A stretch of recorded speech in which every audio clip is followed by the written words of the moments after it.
Thank you so much. Yay. Okay. Thank you so much for joining me, Brian. This series was so much fun. I learned so much, and also it didn't seem like a documentary.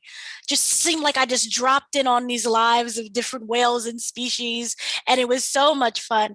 For you as a director, what is it that draws you to a project? Well, first of all, if that was your reaction, mission accomplished. I'm really happy about that, because we do, as filmmakers, we don't want you to necessarily come into this to be learning something. We want to tell a story that you can emotionally connect to. Yes. So we don't want you to just watch a film. We want you to feel and experience. So we try and immerse you in the whales world right away. And you learn a ton along the way without even realizing it. Mm-hmm. And you learn how much these creatures are like us. But as a filmmaker who's really into trying to find those emotional connections, Secrets of the Whales is a perfect project, because there is so much there to tap. And there is, even when I watch the shows now, I still get goosebumps 3 or 4 times every show because of moments that are really, really strongly sort of connecting to me. And I hope everyone else too. Yes, yes. So with this series, there's an array of different locations, an array of different whales that's being followed. What is it that guides you towards a particular pod or a location that you like, this is going to be a right setting for a story? Yeah, it's a good question, because it's a tricky thing with whales, because we can't give them a script and a time to show up and a calling card. So we spent 243 days at sea, and not including days when we were sort of coming off land and looking for whales.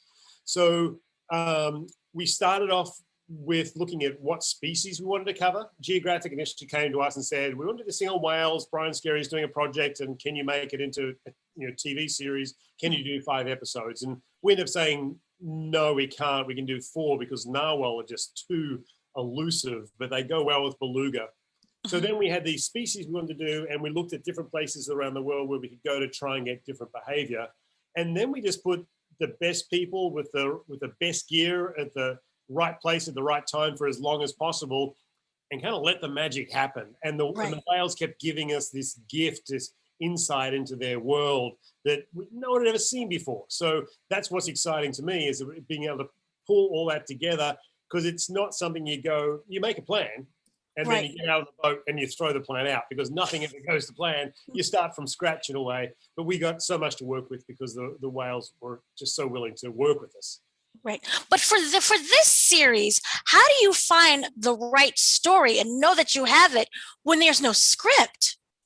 You work it out as you go along. This is like seat of the pants kind of filmmaking. You don't know what's going to happen on any given day. And we might go out, in most sequences we got in 1 day, but it may have taken us a month to get that 1 day. And all the magic sort of happens at once. So you just have to be prepared and be ready. And then, I didn't know, we were in Antarctica. I just got back this time last year, and I didn't know that we were going to get a humpback calf learning how to bubble net feed with its mother, trying day after day, and then finally being able to make this perfect circle of rings that could herd this krill into one spot so they could scoop it up with their giant mouths. We didn't know we were going to get that, but once we got it, we're like, whoa, there's 5 minutes, tick, so when we get back, we start to weave it into a story and into a narrative. Right. So as a director, what would you say has been your greatest lesson that you learned while filming this project? I think that, the concept came to us as, this is about whale culture. And that's weird, like, what does that mean? How do we demonstrate that? What does it even culture mean?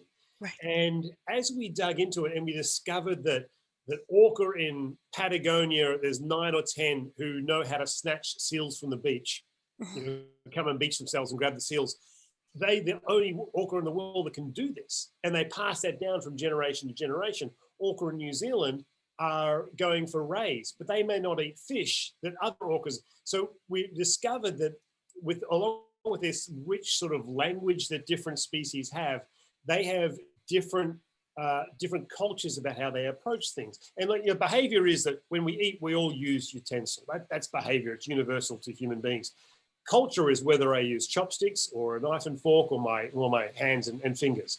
So what revealed to me through the series was that each individual group of whales has its own specific individual culture, which really has ramifications for conservation. Because if we lose, for example, the sperm whales off Dominica, we're not just losing a number of whales from a species, we're losing an entire culture that know that area, know how to fish it and work with that ecosystem, and no other whales know that but those whales. So it's fascinating and eye-opening to me to really look at whales in this way.